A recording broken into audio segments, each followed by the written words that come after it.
नमस्कार मेरे प्यारे भाइयों, मेरे परमात्मा के प्यारे जीव हंसों।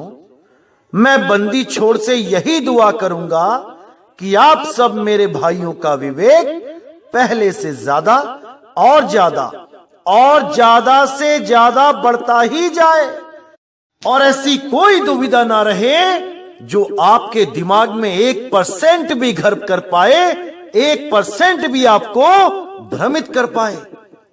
हर चीज क्रिस्टल क्लियर होती ही जाए और आपके अंदर ऐसा विश्वास पैदा हो कि उसके सामने कोई भी काल का दूत 2 पल भी ना टिक पाए। हर चीज एकदम क्लियर होती चली जाए। तो मेरे भाइयों, आज जो हम विषय लेके आए हैं वो क्या है कि जो पिछला सत्संग किया गया था कालिंजर पे, उसके ऊपर कई YouTube चैनल वालों ने बहुत से सवाल उठा दिए कि भाई कबीर साहब और धर्मदास जी की जो वार्ता हो रही थी वो तो बहुत पहले हुई थी और मदन साहब तो उसके बाद आए हैं, काफी बाद आए हैं।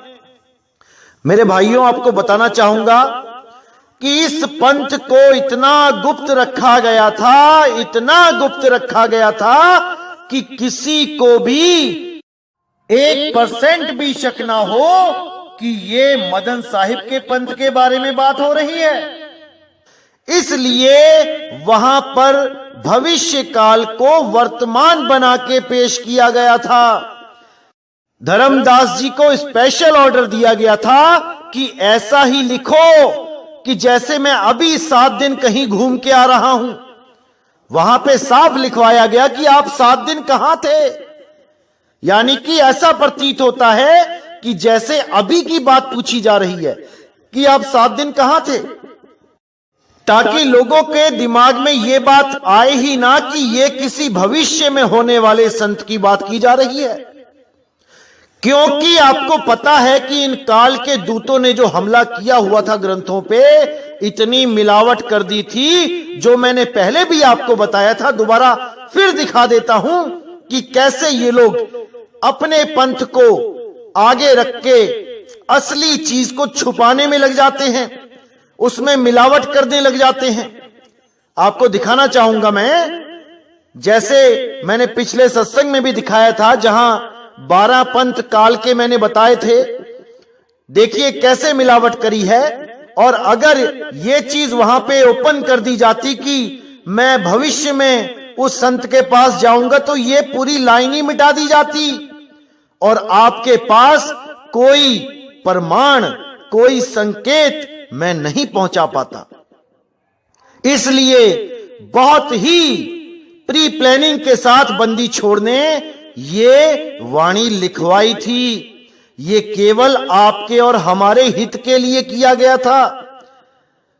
कुछ लोगों ने यह भी दावा कर डाला अन्य YouTube चैनल पे कि कबीर साहब किसी और से मिलने गए थे कालिंजर में और पता नहीं किस किस की वाणियां वो दिखाने लग गए अपने YouTube चैनल पे।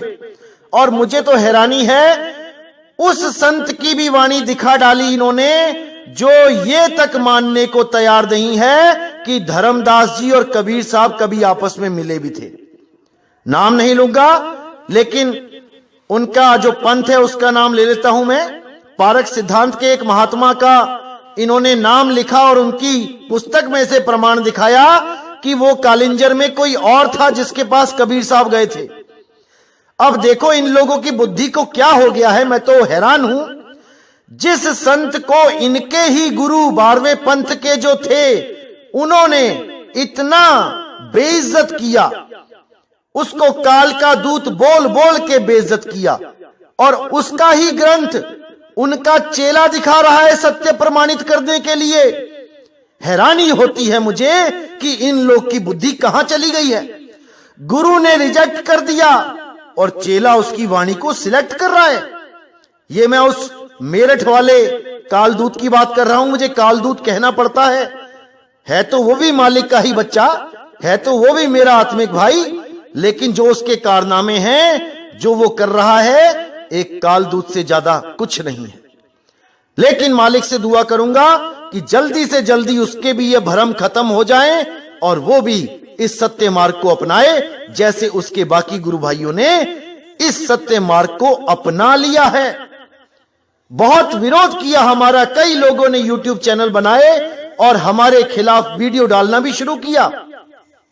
लेकिन मेरे भाई, हमारे खिलाफ वीडियो डालने से पहले हमें सुनना पड़ेगा कि नितिन दास कह क्या रहा है। और जब उन्होंने सुनना शुरू किया तो वही लोग सरेंडर हो गए। इस मूल ज्ञान के सामने पूरे ब्रह्मांड में कोई नहीं टिक सकता, कोई नहीं, क्योंकि ये मूल ज्ञान स्वयं बंदी छोड़ सतगुरु कबीर साहब का दिया हुआ है। ये किसी आम आदमी के दिमाग की उपज नहीं है मेरे भाई, नहीं है। समझ जाओ इस बात को मेरे भाइयों, समझ जाओ। तो आपको बताते हैं कि क्यों धर्मदास जी के द्वारा ये सब लिखवाया गया कि मैं अभी 7 दिन पहले तक कहां था। क्यों लिखवाया नहीं गया कि आप भविष्य में 7 दिनों के लिए कहां जाओगे और उसको नाम दोगे, कौन होगा वो संत। कुछ भी इशारा नहीं किया गया सिवाय कालिंजर के, ताकि किसी काल के दूत को भनक भी ना लग पाए कि वो 13वें पंथ का प्रथम सदगुरु कौन होगा।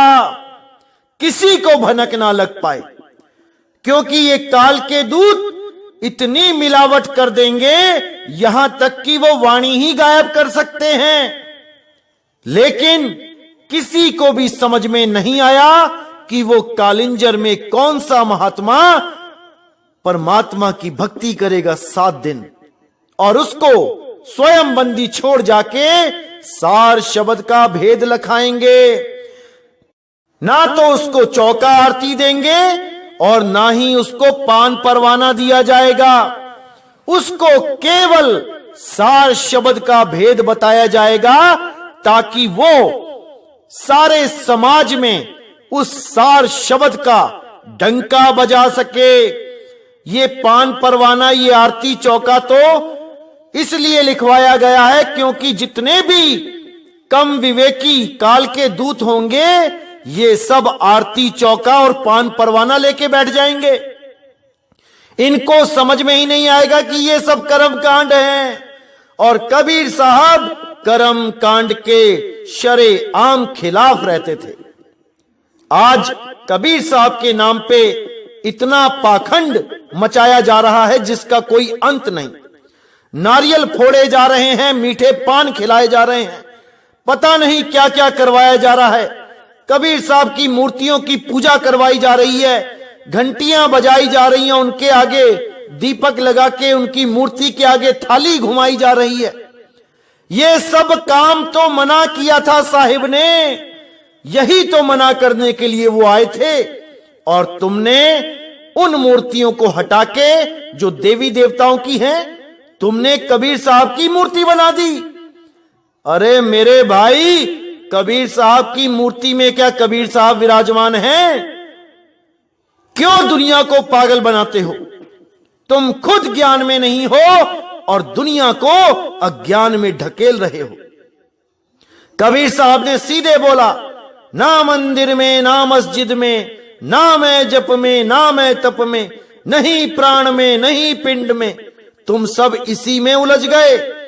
प्राण योगी ये समझने लगे कि प्राणों के द्वारा ही, यानी श्वासों के जाप के द्वारा ही परमात्मा को पाया जा सकता है। कुछ लोग पिंड में यानी शरीर में परमात्मा को ढूंढने लग गए, कुछ मंदिरों मस्जिदों में जाने लग गए। तो भाई यहीं रह जाओगे, कोई नहीं निकल सकता इस काल के जाल से। तो देखिए कैसे मिलावट करी काल के दूतों ने, इसलिए कबीर साहब को भविष्य काल की वाणी वर्तमान काल में लिखवानी पड़ी। तो देखिए यहां पे क्या लिखा है, ये कबीर सागर का पन्ना है कि कबीर साहब के पंथों का वर्णन। पहला नंबर नारायण दास जी का पंथ, नंबर 2 यागो दास जी का पंथ, नंबर 3 सूरत गोपाल जी का पंथ।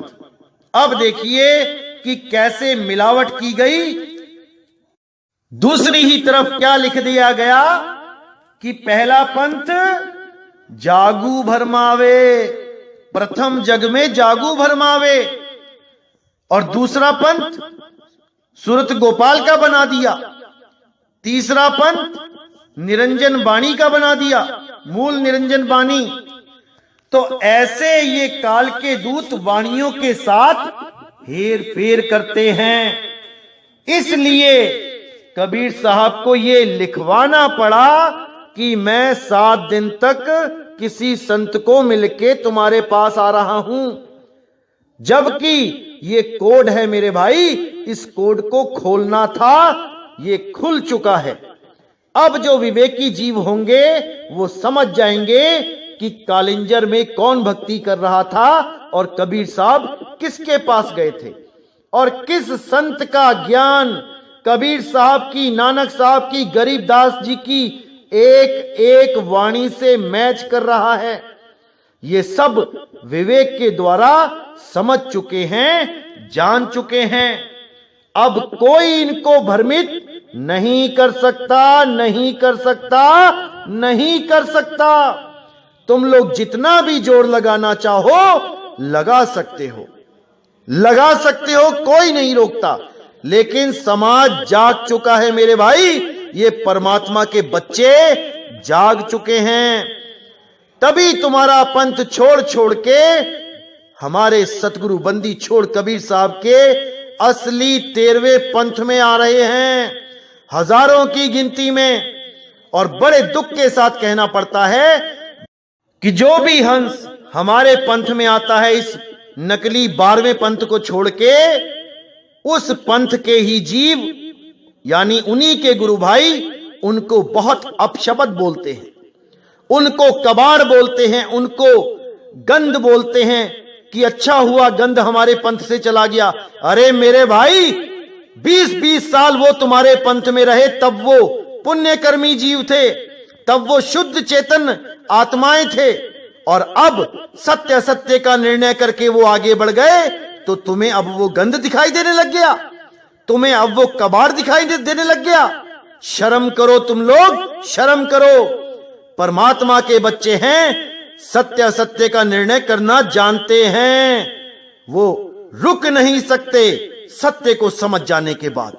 नकली पंथ में नहीं एक दिन भी बर्बाद कर सकते सत्य सत्य का निर्णय करने के बाद, क्योंकि ये कबीर साहब का, गरीबदास जी महाराज का वचन है। झूठे गुरु को झटक दे, शिष्य शाखा को फूक, वाह में दोस्त जरा नहीं, शब्द कहा हम कूक। जो भी अधूरा गुरु है उसको त्याग दो, लेकिन याद रखना कि सत्य शब्द ही असली गुरु है, सच्चा शब्द ही सतगुरु है, सच्चा नाम ही बंदी छोड़ है। याद रखना मेरे भाई।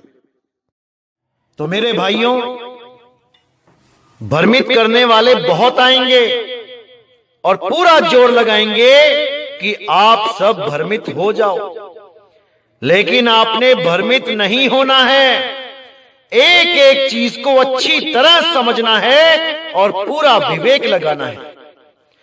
अभी मेरे पास वो प्रमाण नहीं है जिससे मैं ये साबित करूं कि कबीर साहब इस कलयुग में किस किस को मिले थे, क्योंकि ये 12वें पंथ के काल दूतों ने दूसरे संतों की वाणियों से ये साबित करने की कोशिश करी कि कालिंजर में कोई स्वामी जी महाराज, कोई गोस्वामी जी, पता नहीं कौन कौन से नाम इन्होंने बोल दिए कि कबीर साहब वहां गए थे उनको समझाने। तो ऐसा बिल्कुल नहीं है भाई। कबीर सागर पूरा ग्रंथ है, और जो जिसको भी कबीर साहब मिले हैं वहां पे बाकायदा नाम भी लिखा गया है कि कौन से युग में किस किस को नामदान देने का हुक्म दिया, या और भी युगों में जो किसी को मिले हैं, हर चीज उसमें लिखी है भाई, किसी और ग्रंथ को देखने की जरूरत नहीं है। गरीबदास जी तो पैदा भी नहीं हुए थे जब उनका सन तक, संवत तक बता दी गई थी कि वो इस संवत को आएंगे इस दुनिया में। तो मेरे भाई, हर चीज ग्रंथों में छुपी है, उसको उजागर करने वाला चाहिए। कबीर साहब को पता था कि मदन साहिब का नाम ऐसे नहीं लिखना है शरेआम ग्रंथों में, वरना ये काल के दूत उसमें मिलावट करके वाणी ही गायब कर देंगे। इसलिए बहुत ही गुप्त तरीके से गुरु ग्रंथ साहब जी के ग्रंथ में, गरीबदास जी के ग्रंथ में बड़ी गुप्त तरीके से इशारे दिए गए उन महात्मा की तरफ। और जिस रूप को लेके कबीर साहब आए थे, जिस नाम को लेके कबीर साहब आए थे, राधापति नाम, इसका भी गुप्त, बहुत ही गुप्त इशारा किया गया है गरीबदास जी के पंथ में भी। वो मैं आने वाले सत्संगों में बताऊंगा। हर चीज आपके सामने रखी जाएगी ताकि आप सत्य असत्य का निर्णय कर सको।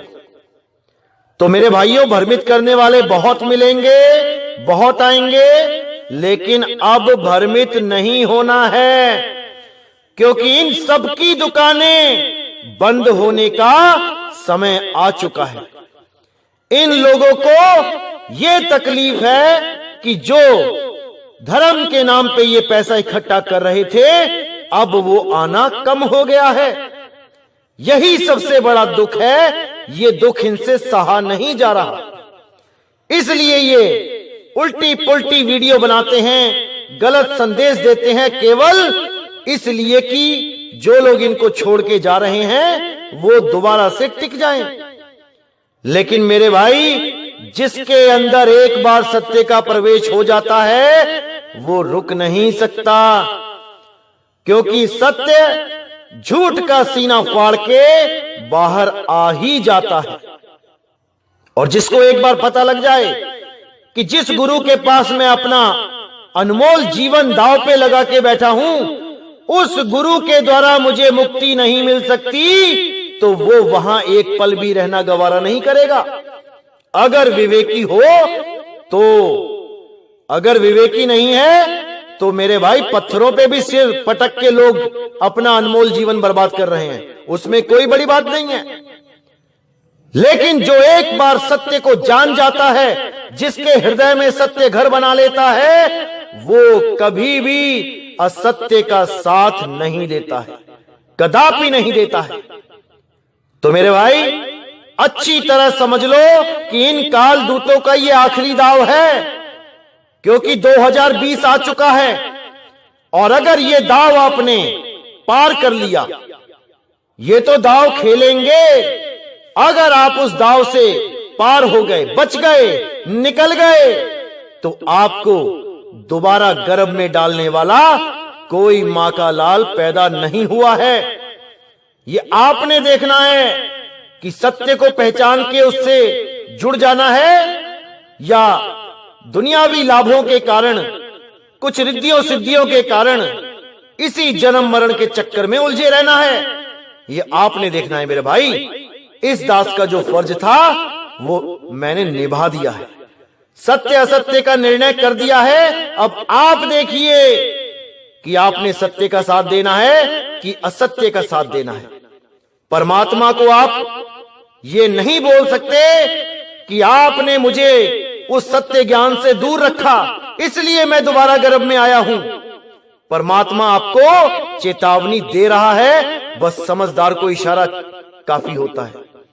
अगर आप इशारा नहीं समझ पाए तो मेरे भाई, 1,84,000 तैयार है, जाने के लिए तैयार रहो उस अनंत जन्मों की सैर पे, जहां पे कोई दुख दर्द पूछने वाला मिलेगा नहीं। शेरों के बीच में हिरन के बच्चे को जब 4 शेर दबा लेते हैं, कोई दर्द पूछने नहीं जाता।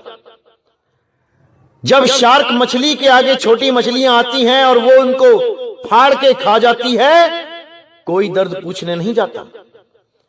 जब कोई चूहा सांप के द्वारा डस लिया जाता है और उसको निगलना शुरू करता है, कोई दर्द पूछने नहीं आता। आज आपके पास कोई आके गाली भी देता है, आप 10 लोगों को इकट्ठा करके उसको दबाते हो। कोई झापड़ मारता है, उसकी FIR करते हो। तो मेरे भाई अभी मौका है, इंसान जन्म है।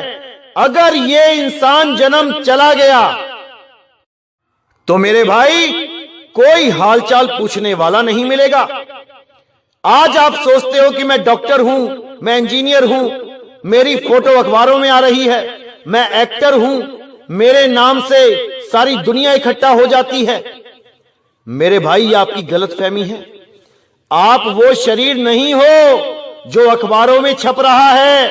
इस माया के लोक में माया आपको वो स्थान कभी नहीं देती है जिसकी आप कामना करते हो।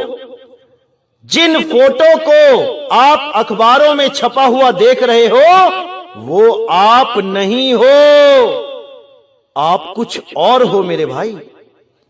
माया केवल अपने पति की फोटो छपवाती है अखबारों में। यही देव निरंजन है, यही काल भगवान है भाई। आपको तो दूध में मक्खी की तरह निकाल के 84 में डाल दिया जाएगा। आज आप बहुत बड़े फिल्म एक्टर बन गए हो, बहुत बड़े पॉलिटिशियन बन गए हो, और आज आपकी अखबारों में वाहवाही हो रही है। और जैसे ही अटैक पड़ा, आपको उठा के गधे की जून में डाल दिया जाएगा। अब आप गधे बन के कुमार की मिट्टी ढो रहे हो, और लोग उस शक्ल को देख के खुश हो रहे हैं जो पिछले जन्म में आपकी थी। अब आप उनको कहना चाहते हो, अरे भाई जिस शरीर को तुम देख के खुश हो रहे हो वो आज गधा बना हुआ है, तुम्हारी ये हालत हो जाएगी। इससे पहले कि माया ये घिनौना खेल आप लोग के साथ खेले, मेरे भाइयों जाग जाओ, जाग जाओ मेरे भाइयों, जाग जाओ। फिर मौका नहीं मिलेगा, अभी मौका है। तो मेरे भाई बात जरा सी वरना 84। अगर 84 से बचना है तो उस सत्य नाम को जान लो, उस अखंड नाम को जान लो, जिसको जानने मात्र से आपका जन्म और मरण खत्म हो जाता है। आप उस निर्भय पद को प्राप्त कर लेते हो जहां पे आप स्वयं अपनी देह त्याग दे के काबिल बन जाते हो। जब भी समय आएगा आप हमेशा तैयार रहोगे कि मैंने ये शरीर त्याग देना है सदा सदा के लिए। और कैसे त्यागना है कि दोबारा ये शरीर धारण ना करना पड़े। इसी के लिए साहिब ने बोला, मरता मरता जगमुआ मरना जाने ना कोई, ऐसी मरनी जो मरे बहुर न मरना होए, बहुर ना मरना हो। बहुर ना मरना होए मतलब कि दोबारा मरना ना पड़े, एक बार ऐसा मर जाओ, यानी कि अगला जन्म ना लो, क्योंकि अगर अगला जन्म मिल गया तो दोबारा मरना पड़े। तो मेरे भाई कबीर पंथ में आने का मतलब यह है कि आपको मरने का सही तरीका मिल जाए। अगर आपके पास मरने का सही तरीका नहीं है तो आपको अगले जन्म में आने से कोई रोक नहीं सकता, कोई रोक नहीं सकता। तो इसलिए मेरे भाइयों पूरा विवेक लगा दो, पूरा जितना भी है, और इस काल के जाल को इसी जन्म में तोड़ दो। मैं बस यही चाहूंगा और मुझे आपसे कुछ नहीं चाहिए। तो मेरे भाई अगले सत्संग में मैं ये क्लियर कर दूंगा कि वो कौन कौन से संत थे जिनको कबीर साहब चारों युगों में मिले हैं, ताकि ये जो काल के दूत भ्रम में डालते हैं कि कबीर साहब कालिंजर में किसी और संत को मिले थे, ये सारे भ्रम टूट जाए। तो मेरे भाइयों इसी के साथ मुझे विदा कीजिए। अगला सत्संग बहुत जल्दी आएगा। मैं थोड़ा सत्संग टूर में बिजी था, इसलिए कुछ देर हो गई सत्संग डालने में, लेकिन चिंता ना करें, बहुत ही जल्दी लगातार सत्संग आएंगे। और 2020 में एक एक चीज क्लियर कर दी जाएगी कि वो कौन सा गुप्त पंथ था जिसको चलाया गया बंदी छोड़ के द्वारा, और 12वें पंथ के नाश के बाद वो सारे संसार में उजागर हो गया। पूरे सबूतों के साथ हर वाणी को क्लियर करता हुआ ये पंथ पूरे विश्व में छा जाएगा। ये वाणियों में भी प्रमाणित है, आपको एक एक वाणी दिखाई जाएगी, हर चीज समझाई जाएगी। मेरे भाइयों, थोड़ा सा इंतजार करो, थोड़ा सा इंतजार करो। वो दिन आएगा जब पूरा विश्व एक छत के नीचे आपको खड़ा दिखाई देगा, और वो छत बंदी छोड़ के उस सत्यनाम की छत होगी जिसका डंका गली गली में बजेगा। समय आ चुका है मेरे भाइयों, समय आ चुका है। तो इसी के साथ मुझे विदा करें। जय गुरु बंदी छोड़ वैराग साहिब, जय गुरु बंदी छोड़ साधु शरण साहिब, जय जय सतगुरु बंदी छोड़ मदन साहिब, मेरे बाबा नानक, मेरे गुरु अंगद देव जी महाराज, गरीबदास जी महाराज, दादू जी महाराज, पलटू जी महाराज, मेरे सब संत। जय जय सतगुरु बंदी छोड़ मेरे सतगुरु सत्य कबीर साहिब की सदा ही जय हो, सदा ही जय हो। मेरे मालिक की साहिब बंदगी सतनाम।